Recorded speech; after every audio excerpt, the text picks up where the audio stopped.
Let's Chica, a million bashers versus one man short of his love.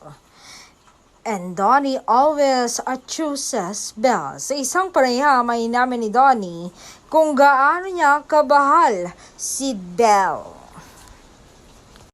Tinanong kasi siya ng Mosang, what do you love most about Belle?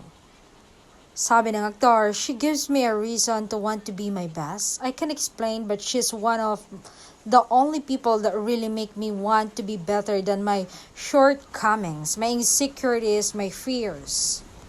That's really special. I think that's love.